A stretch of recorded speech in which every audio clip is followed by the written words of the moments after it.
So here's the question that I've been pondering the last couple days. And by the way, I've had plenty of time to ponder because I had an absolute travel nightmare. I was stuck in Phoenix overnight, trying to get out to Santa Barbara to speak at the Young America's Foundation, which was absolutely great, by the way. The high school kids there, they are so eager to be the next generation of freedom fighters. So it's so wonderful to talk to them about reality, about all the issues that matter, from economy to social issues, et cetera, et cetera. I wouldn't have, by the way, gone through this delayed flights, canceled flights, all this horrible nightmarish travel stuff, except for the Young America's Foundation. So again, thank you for having me out there. It was a wonderful time. But I spent the last couple days pondering this question because, as we saw on the news, Fauci funded what essentially appears to be animal abuse, right? He have funded these experiments on these beagles where he drugged them and then put their heads in cages, metal wire cages, and let flies eat away at their flesh. And this was supposed to be studying who even knows what. It's horrific. So the question that I was pondering is this. Because this is why I was pondering, by the way, because the hashtag Arrest Fauci was trending on Twitter. And this is what angered people. This is what angered people, this animal abuse. And it should. It's horrific. But which is worse, drugging puppies or juicing viruses? Because this is Dr. Anthony Fauci. This is his legacy. Which is worse, to actually allow flesh-eating flies to devour these poor beagles who've been drugged and rendered defenseless? And this is so graphic and so disgusting. Reportedly, the scientists conducting these experiments on these dogs actually cut out the vocal cords of the dogs so that when the dogs were being abused and were in pain, they couldn't cry out. They couldn't bark. So is that worse? Or is it worse that when Fauci was at the NIAID, at the NIH, they gave a grant, your money and my money, they gave our money, dollars and cents, to EcoHealth Alliance, who subcontracted it to the Wuhan Institute of Virology, to the bat lady, Dr. Shi, who juiced up bat-derived coronaviruses to make them more infectious, more transmissible to humans. And then this leaked from the lab and infected the world and caused this cascading effect that allowed politicians to seize power from us, violate our rights, we the people. And now we see our economy tanking. We see individual freedoms being trampled. We had our churches closed down, for goodness sake. So which is worse, drugging puppies or juicing viruses? Because Dr. Anthony Fauci is guilty of both. How on earth does this man, this tyrant, this mad scientist, still have a job in the US government? He's the highest paid individual in the entire federal workforce. He earns more money than the president of the United States. How does he still have a job? And what's more, how have we, the American people, allowed him to conduct these experiments? And it's not just these experiments, by the way. The experiments that are being conducted right now on you and on me, on the American people, in the name of science and social science, are absolutely abysmal. That is what I want to talk about today. I'm Liz Wheeler. Welcome to The Liz Wheeler Show.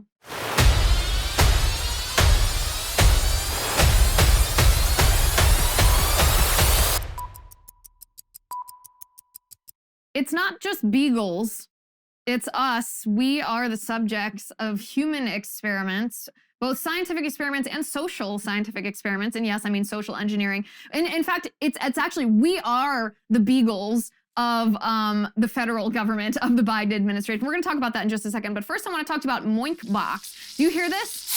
Do you hear this lovely sizzling bacon? Who doesn't want to wake up to that sound every morning? So I'm vegan, as you know. You might be asking, well, how could you recommend this? Well, I asked my husband, as you know, he's basically Ron Swanson, if this was good bacon or not. He ate it, and his endorsement remains the same as it was at the beginning. He says, meat, period.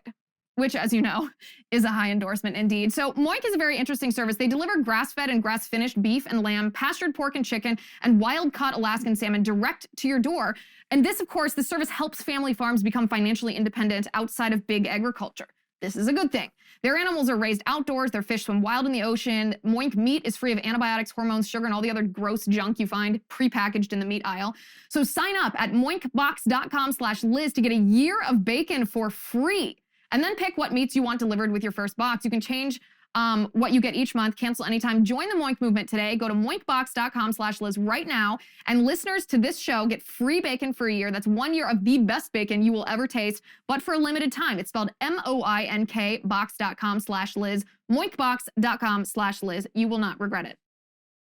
So when I'm traveling, as you know, I mean, this ties into what I was talking about Moink anyway, but as you know, I eat pretty healthy. I'm very crunchy. I'm vegan for health reasons. It's not about animal rights, actually. Ironically, given what we're talking about in this show, Fauci's beagle experiments. But I'm vegan to help inflammation. And so when I travel, it can be very challenging because when you travel, as you all know, it's very easy to eat fast food and airport junk food. And, you go out to eat a lot. And it's really not the kale shake that I like to eat every morning for breakfast or, the vegan chili that I like to cook for dinner. It's hard to eat healthy. And it was very interesting in this past trip out to Santa Barbara, California. And then the week before that, I was on tour with Senator Ted Cruz and his show Verdict. Michael Knowles was there.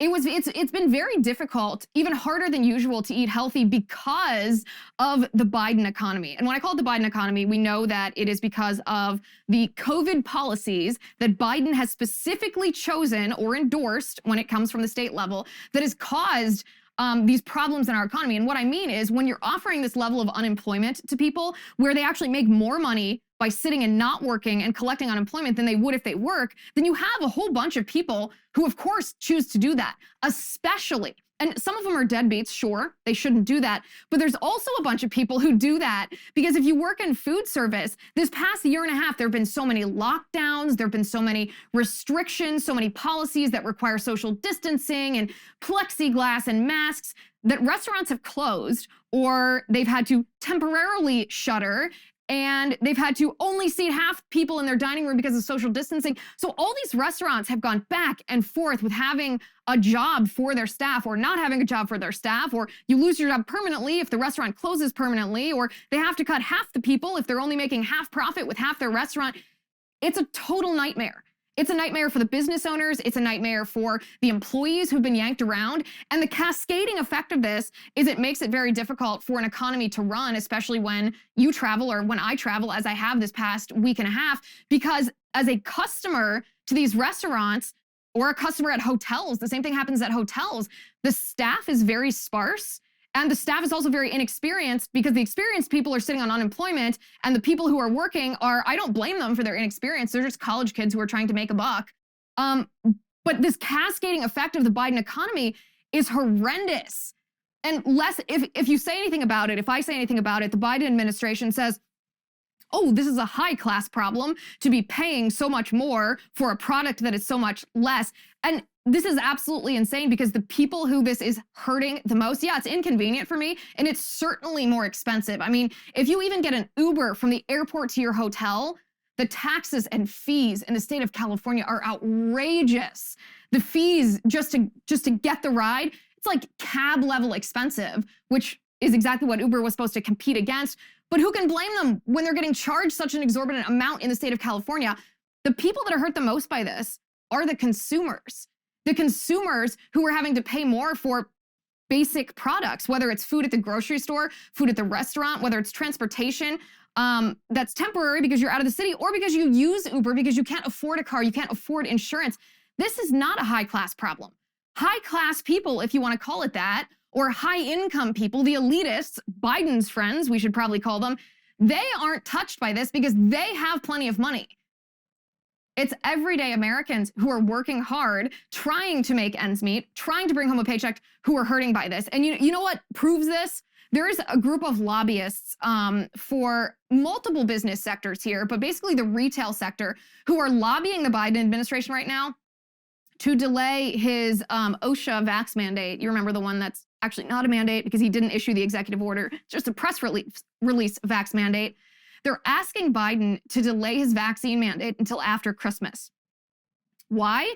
Because with the supply chain issues that we're having right now, there's already an issue with all of our products basically being stalled in China or caught off the coast of California. That was the other thing, by the way, flying out of LAX, you can see this backlog. I saw out the window, I took some pictures actually of this backlog of container ships that it's insane. I mean, you look down and they're dotting the entire scene.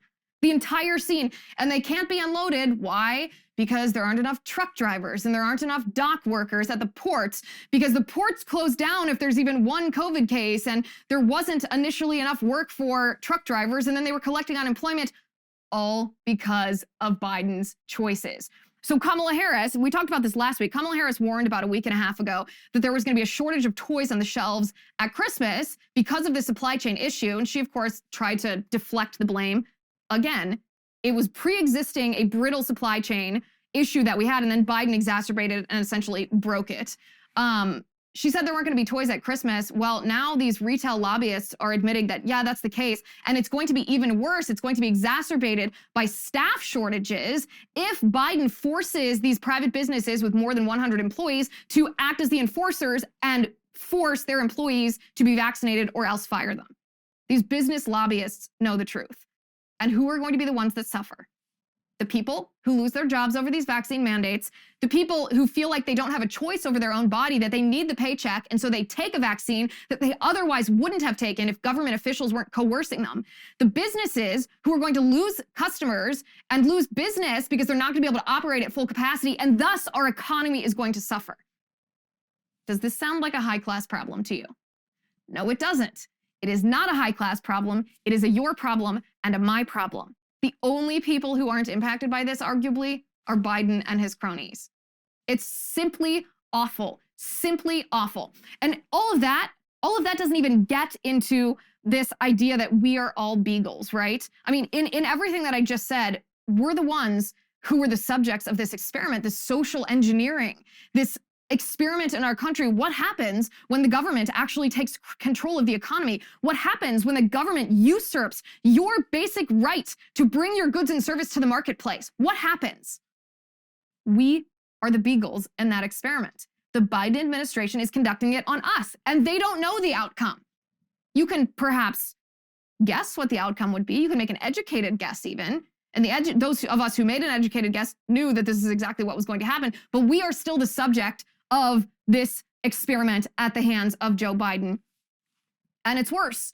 It's worse. Our tax money is funding simply horrific experiments that gave Biden the justification, at least in his own mind, to conduct this. We're going to talk about that in just a second. But first, I want to talk to you about Paint Your Life.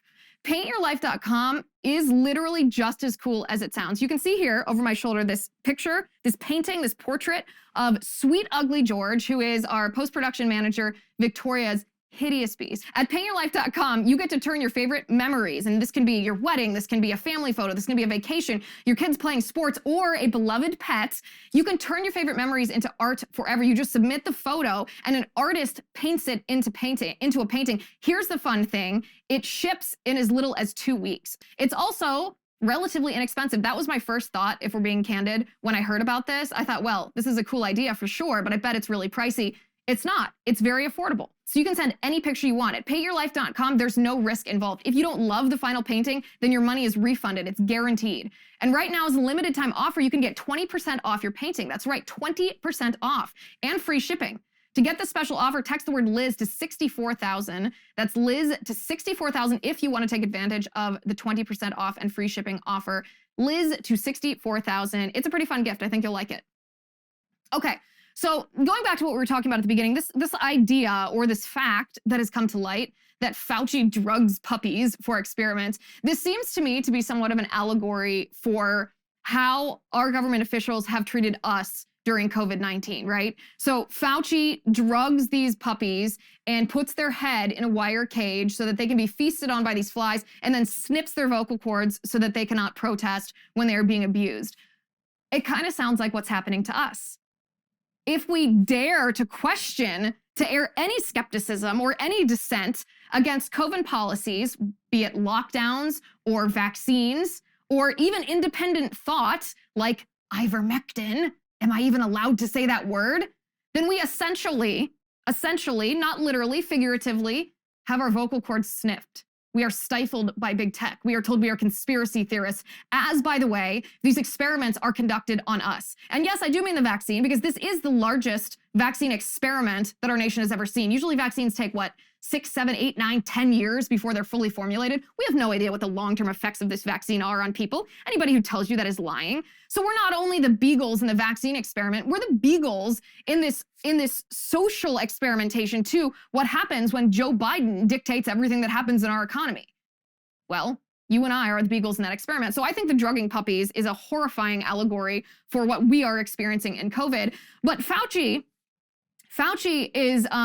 is guilty, again, of what's perhaps one worse, because he denied, you'll remember when he lied to the United States Senate, to Senator Rand Paul, and said, no, the NIH never funded gain-of-function research, never. And he accused Rand Paul of being a liar. He yelled, he flew off the handle. You remember the clip.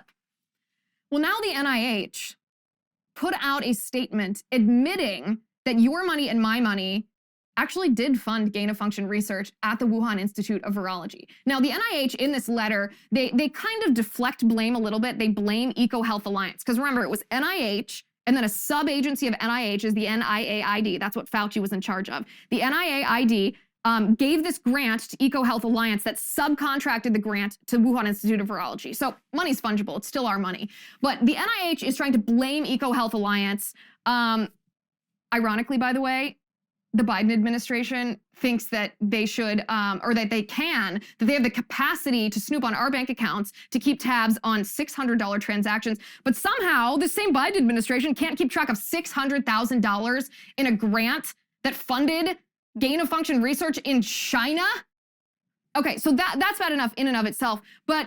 And it's, by the way, no wonder that Peter Daszak of EcoHealth Alliance has blocked me on Twitter, because we talk about this sort of thing, and we have been for months. It's all turning out to be true. We were called conspiracy theorists, but no, it's turning out to be true. So if a grant recipient for gain-of-function research enhances a virus by even a factor of 10, they are required to report that to the NIH. Because truly, our tax money is not supposed to be funding gain-of-function research. It's not supposed to be creating essentially biological weapons, these viruses. So if an experiment causes a virus to be enhanced or increased by a factor of 10, they're required to report to the NIH. Well, EcoHealth Alliance gave our money to Wuhan Institute of Virology, and guess how much they increased the viral load in this virus? You are not going to believe this. My jaw actually dropped. I mean, I feel in some senses like I should be past being surprised about this stuff. 10,000 times. 10,000 times the viral load is what this experimenting led to. Your money funded this experiment that increased the viral load by 10,000 times, wildly violating the NIH contract. But did EcoHealth Alliance notify the NIH? No. Did the NIH keep tabs on the money that was being used in these experiments? No. They did not. So again, I ask you, which is worse? Drugging puppies or juicing viruses? And how on God's green earth does Dr. Fauci, who is responsible and guilty of both, still have his job? How? This is beyond comprehension. Meanwhile, the Biden administration is still conducting experiments on us. These are social experiments, not just medical science experiments, social experiments using the public school system, but not just using the public school system. They are now using, as you know, we talked about this last week, the Department of Justice is going after parents for questioning the indoctrination that happens in public school. Merrick Garland, when he was before the Senate late last week, or before Congress, I should say, late last week, he admitted that the warning that the Department of Justice issued about parents questioning critical race theory or transgender bathrooms, questioning school boards, basically, the warning that parents are potentially domestic terrorists in their actions and activities, he admitted, and this is mind-blowing, he admitted that this warning was not due to any actual threats. It was due to a letter sent to the Department of Justice by the National School Board Association. There were no threats. Nothing. Nothing was real. This was the National School Board Association asking the Department of Justice to shut up parents who were confronting school board members. Oh, dear God. Do you know how insane and how dangerous this is? That the Department of Justice is targeting parents based on an organization with an agenda asking them to, without any proof that there was anything even close to rising to domestic terrorism from angry parents around the country. That's not all. the Biden administration actually rewarded the author of the letter written by the National School Board Association, the person that penned that letter before sending it to the Department of Justice. The author of that letter was given a position in the Biden administration on the Federal Education Governing Board. Guys, we are beagles. We are the subject of this social engineering. They do not want Christians. They do not want conservatives. They do not want independent-minded people to be questioning their agenda. And they're using the power of the government to stifle us. They are experimenting on what coercion tactics they can use to stop us from having any power, to fully centralize all of the power in our country into the hands of the radical left. The woman's name, by the way, was Viola Garcia. Her appointment to the Federal Education Governing Board was announced after she sent the letter. So the Biden administration, they're not stupid. No. They're not stupid. They know what they're doing. They know exactly who they're rewarding. They know exactly what agenda they are supporting. They know exactly what experiments they are running and exactly who the subjects are. And maybe Biden learned from the best. Maybe he learned from Barack Obama, who is his mentor, I guess, and his friend. Obama is running a social experiment of his own, which is probably the most horrifying of all the ones that we've talked about today. We're going to talk about that in just a second, but first I want to talk to you about Nutrafol. When it comes to thinning hair, men, you no longer have to choose between natural remedies or remedies that work. There's a better solution, a holistic solution for men that promotes both healthier hair and whole body wellness without drugs, without prescriptions. Again, you know I'm crunchy. This is what I like to hear. Nutrafol is clinically shown to improve hair growth, thickness, and visible scalp coverage without compromise. It's made of 21 potent natural ingredients that support sex drive, better sleep, and less stress too. That's the whole body part. And you don't have to worry about lower sex drive, which I know is a problem with some of these other hair care products. No. In a clinical study, men showed progressive improvement in hair growth and thickness after just 3 and 6 months. That's why Nutrafol is recommended by 1,500 top doctors. Healthier hair growth does take time. You'll begin to experience thicker, stronger, faster growing hair in 3 to 6 months. And you can support our show by going to Nutrafol.com and entering the promo code Liz to save $15 off your first month subscription. It's their best offer anywhere, only available to U.S. customers for a limited time. Plus, free shipping on every order. Get $15 off at Nutrafol.com, spelled Nutrafol.com, if you use the promo code Liz. Okay, so Obama has waded into the Virginia gubernatorial race that I think we all have our eyes on right now, McAuliffe versus Youngkin. Barack Obama is campaigning for McAuliffe, and he says in response to the outrage from parents in the state of Virginia, because McAuliffe, by the way, remember, McAuliffe says that parents should not be the primary stakeholders in their children's education.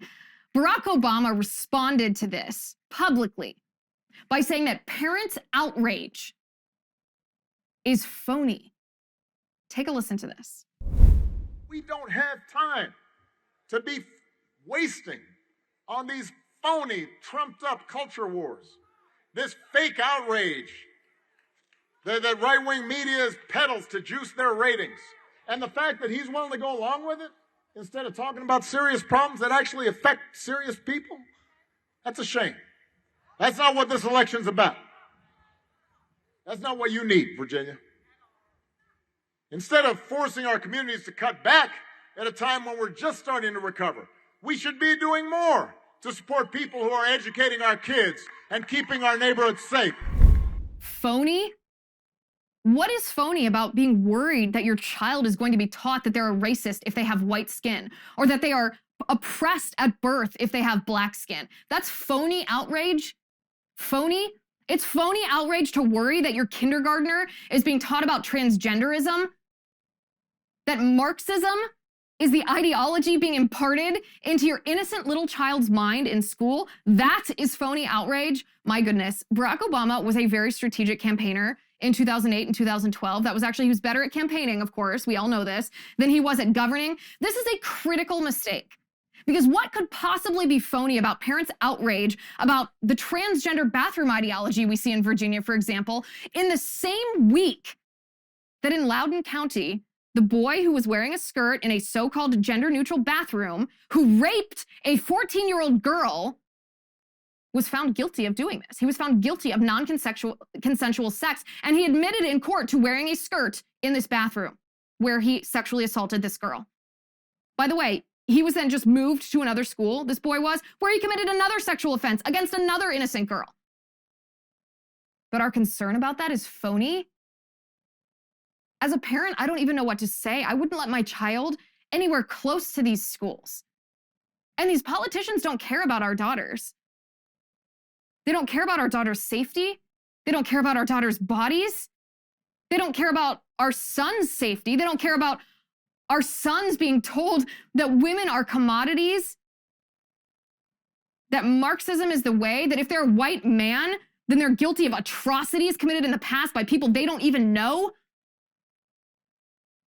Republicans have an opportunity here, and I am going to be so disappointed if Republicans and conservatives and independent-minded people, you don't even have to be Republican, but don't capitalize on this, because we are facing in Virginia a situation where it shouldn't just be the right versus the left. It should be parents versus the left.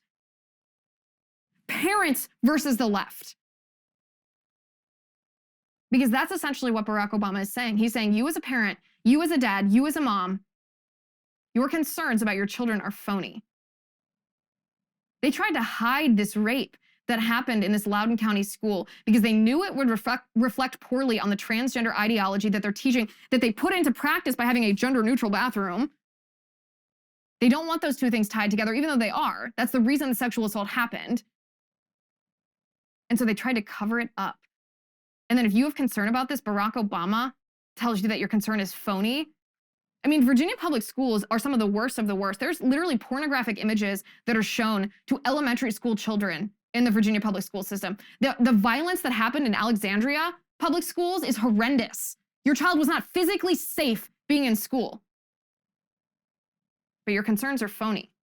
And what's worse, the teachers' unions, and we know what the two biggest teachers' unions are, right? The AFT and the NEA. Well, Randi Weingarten, who's the head of the AFT, the second largest teachers' union in our country, she's endorsed McAuliffe in the Virginia race, which should tell you everything you need to know about McAuliffe. That literally, in and of itself, is reason to get your little hiney to the polls and vote for Youngkin. That's all you need to know, that Randi Weingarten endorsed McAuliffe. She actually tweeted an article this week about parents not having any rights over their children's education. This was her tweet. She said, "Great piece on parents' rights and #public schools." This is the title of the piece that she thinks is great.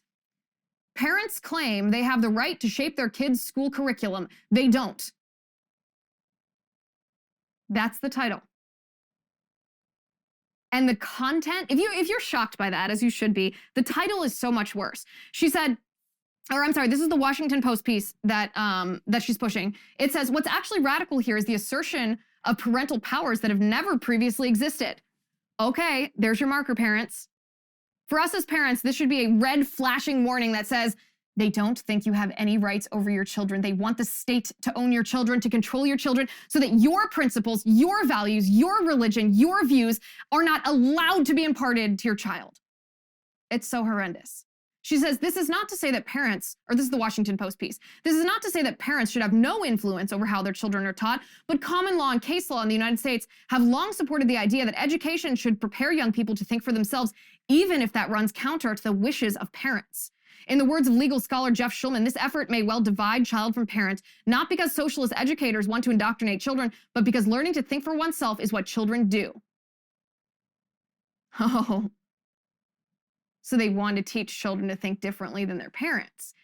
This is the piece. When do the interests of parents and children diverge? Generally, it occurs when a parent's desire to inculcate a particular worldview denies the child exposure to other ideas and values that an independent young person might wish to embrace or at least entertain. Hold the phone on this. Let me just say, as a mother, this is my plan for how to raise my daughter. I fully plan to teach her exactly what I believe. I plan to teach her my Catholic faith, my Christian practice and worldview. I plan to teach her conservative values. I intend to teach her to be a patriot. I intend to teach her to be a nice person. I intend to teach her that her body is a temple of the Holy Spirit. I intend to teach her everything about my own worldview. And then I also intend to teach her how to learn things. Not just to parrot things, but how to learn things so that when she is an adult, put that in all caps if you want. When she is an adult, she can decide how she wants to live her life. Does she want to continue living according to the principles that I've imparted to her? Does she want to keep practicing her faith, keep practicing her religion? Does she want to be conservative? Does she want to be a patriot? Or at that point, when she's an adult, does she want to make a decision for herself to live differently? That's how you be a parent. That's how we're supposed to parent our children. We're supposed to teach our children right from wrong. We're not supposed to say, okay, little girl, okay, little daughter, here are two different things. Here's right, but make sure you look at what's wrong too. No. You're supposed to shield your children from evil. You're supposed to shield your children from things that are inappropriate. Otherwise, why do we have age restrictions on anything? Why can't a little child, a 5-year-old, watch hardcore pornography? Because we all acknowledge that that's wrong and that's evil, and that a child doesn't have the capacity to be exposed to that and handle that. And so we don't allow them to view that until they're an adult, where if you raise your child correctly, hopefully they won't watch, but at that point, they have the capacity to make the decision for themselves. You don't expose children to everything when their innocent little minds can't handle it. You actually do the opposite. You protect them, you shelter them, you shield them while you raise them and train them in the principles that you hold dear. This is the opposite of what the left wants. This is so radical. This is as radical as the Soviet Union, as this idea of communist communes where children would be removed from their parents and raised in these compounds just to be indoctrinated with socialism and Marxism and communism. This is as radical as the left has ever been. As radical as the left would ever be. This is what the Washington Post article endorsed by the president of the American Federation for Teachers, the second largest teachers union in the country, that has endorsed McAuliffe for governor in Virginia. I mean, they're admitting that this is what they want. The Washington Post says to turn over all decisions to parents then would risk inhibiting the ability of young people to think independently. So this is actually an interesting point, which I've touched on before, but we should expound on one of these days, and we should have a larger conversation about this. There's a movement against homeschooling right now that wants to actually prohibit homeschooling, wants to make it illegal for you and I to homeschool our children. And there was a conference that was hosted, hosted virtually, I guess, last year at Harvard that was spearheaded, we'll say, by a professor named Elizabeth Bartholet, who actually alleges that homeschooling is abusive. Not by the way that children are more likely to be abused if they are homeschooled, which is also untrue. But no, her argument is that homeschooling in and of itself is abusive because it is abusive to deprive a child of a public school education. That's it. She thinks that you have a right to a public school education, not just a right, but if you choose anything different than a public school education, that's depriving a child. This is counter to everything that it means to be a parent. Everything that it means to be a parent. We should shield our children. We should form our children in our values. We should actually teach them to think independently, but only in the sense that we are teaching them how to learn and how to take information, add it or subtract it, and draw a conclusion.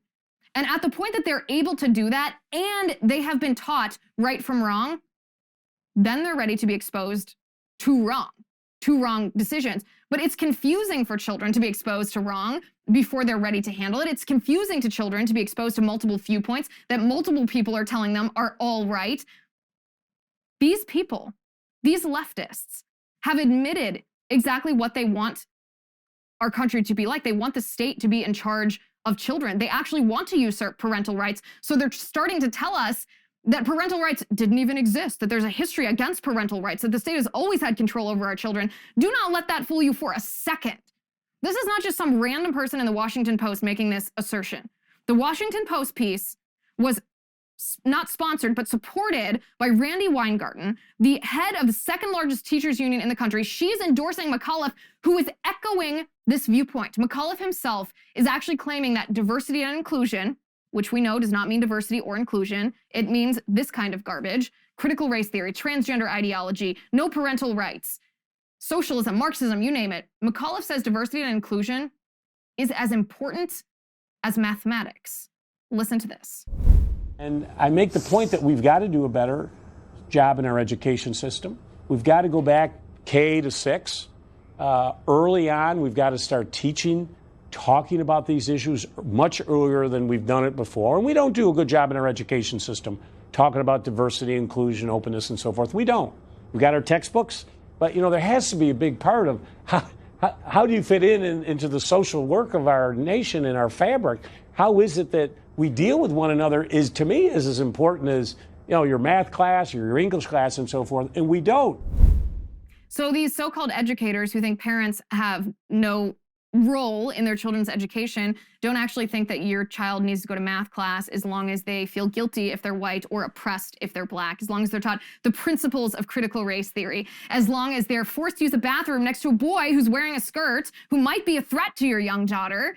This is so beyond nutty. And this is no longer something that's hypothetical. It's no longer something that the right is, you know, speculating about. These people have admitted it for themselves. They've admitted it for themselves. There's a paper trail. Their words prove this. It's why in Virginia, it should be parents against the left. And the polls, by the way, are reflecting that, thank goodness. Thank goodness, the latest polls, multiple polls actually, show Youngkin and McAuliffe essentially in a tie. This is a big deal. This is a big deal because McAuliffe is not only historically an incredible fundraiser, he's the former governor of Virginia. He has universal name recognition. He's tied in, obviously, to the teachers' unions, to the Clintons, to the big Democrat apparatus, if you will. And Youngkin is simply his challenger.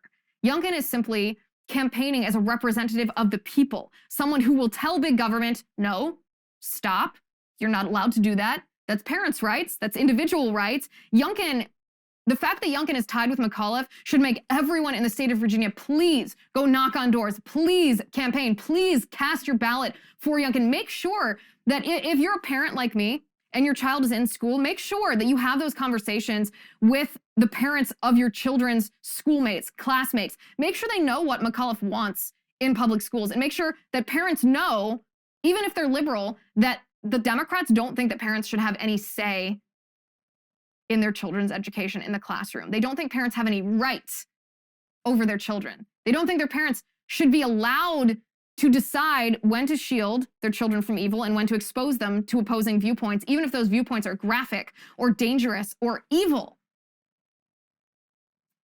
This is why the attention of the nation, including mine, is on Virginia. I don't think that it's something that you can read into. I'm not a huge proponent of saying, oh, a special election here and there, you know, shows that the nation is ready for this or that president. No, but this is a battle between good and evil.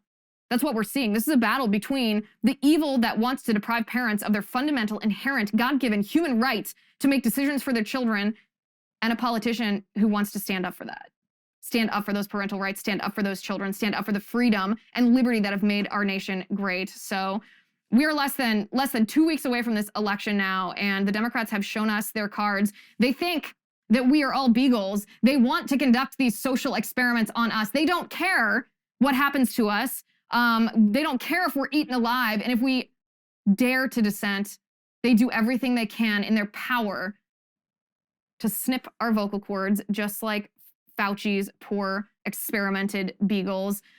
On that note, the great and powerful Jay Hay says we are out of time for today. We will be back tomorrow. In the meantime, think for yourself, use critical thought, question authority, follow the facts, and don't let government or corporate wokeism or cultural Marxism or anybody bully you into being a sheep. Please subscribe to the show on Apple Podcasts. Give us a 5-star rating. Write us a glowing review. Thank you for watching. Thank you for listening. I'm Liz Wheeler. This is The Liz Wheeler Show.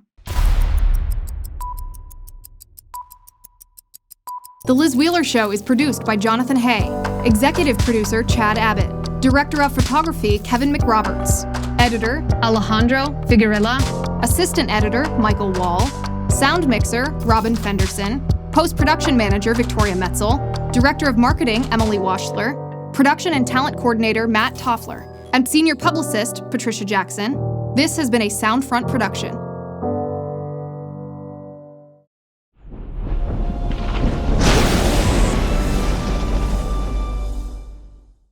If you haven't already, give this video a thumbs up, hit the subscribe button below, and ring the bell to make sure you never miss a video.